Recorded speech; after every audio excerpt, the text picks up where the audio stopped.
Hey everyone, Shabby Gamer here and welcome to another episode of Shabby Talk. Now today we're going to be discussing the Enzo and Cass split.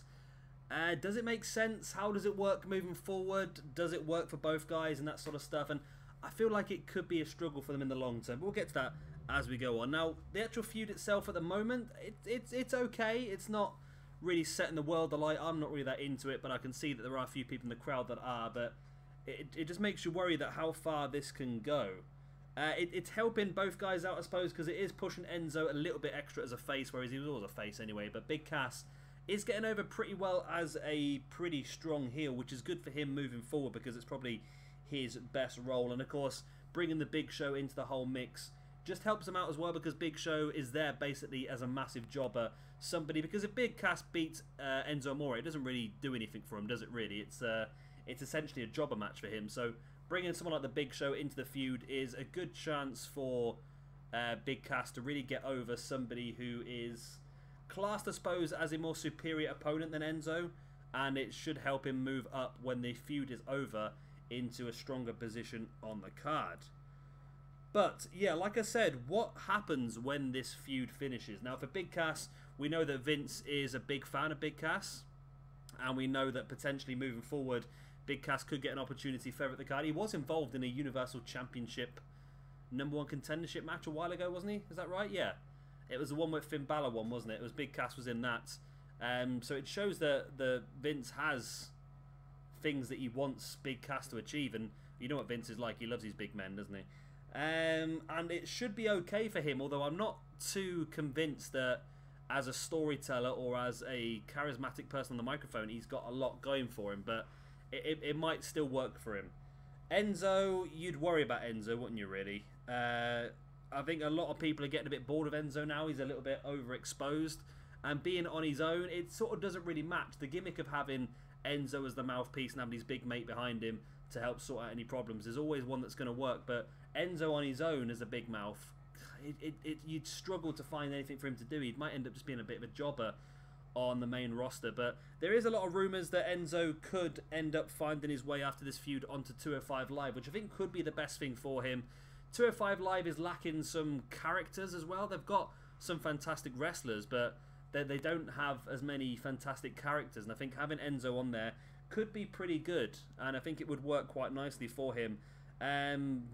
But it's the only thing I can really see Enzo doing, unless he drops back down to NXT, which has been rumoured there's going to be a few people dropping back down to NXT soon, which I'm against, really, because NXT, you drop people onto NXT, all of a sudden you're losing time for the people that are currently there, unless they're going to extend NXT to a 2-hour show maybe, which is something I want to happen anyway. But you've also got to worry about Enzo as well, because the rumours has of the last few weeks come out that there's a massive heat on Enzo backstage. Apparently he's not a very likeable person. Apparently his character is actually Enzo Amore. That is his character, and like I said, he's a little bit overexposed, getting a bit boring. You feel for the people that have to work with him 24/7 every single day of the year. It must get so frustrating, and apparently he's a sort of guy who likes to brag about the amount of money he earns and all that sort of stuff. I don't know how much he's actually interested in the wrestling itself. And there was an incident recently where Roman Reigns actually threw him off the bus because of just overhearing a conversation with him. So he's not the most likeable person, and you wonder whether he will last on his own outside of the tag team. Will he last, or will he end up dwindling to a halt and ended up leaving WWE? It's very possible that could happen. And I'm just still a bit perplexed with the whole tag team division. Why they keep splitting these tag teams up? And the Enzo and Cass one confuses me, because obviously they've spent years and years and years developing themselves as a team, developing themselves as a character as a whole. And then to bring them up on the main roster within, say, a year, 18 months of being on the main roster, you're splitting them up away from each other. It perplexes me.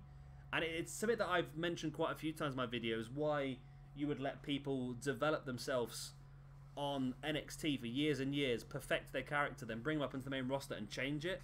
And whenever they have done that, it's really buggered these people over, because they have to take time then again to develop themselves and get it right.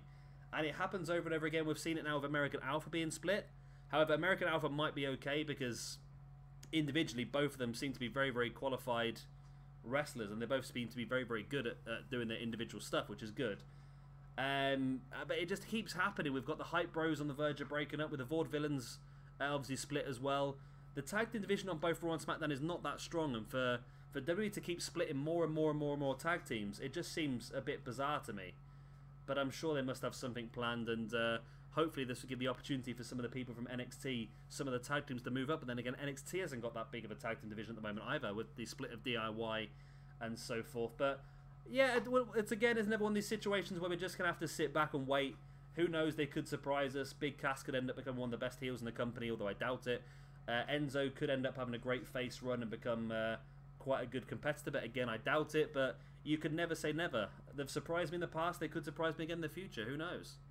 Anyway, what do you think about the Enzo and Cass split? Do you think it's going to work long term? Do you think it would be better to keep them together a bit longer to continue developing themselves? Or do you think it was all done at the right time? If you have enjoyed this video, like and subscribe as always, and I shall see you again very soon for some more Shabby Talk. Bye. Bye.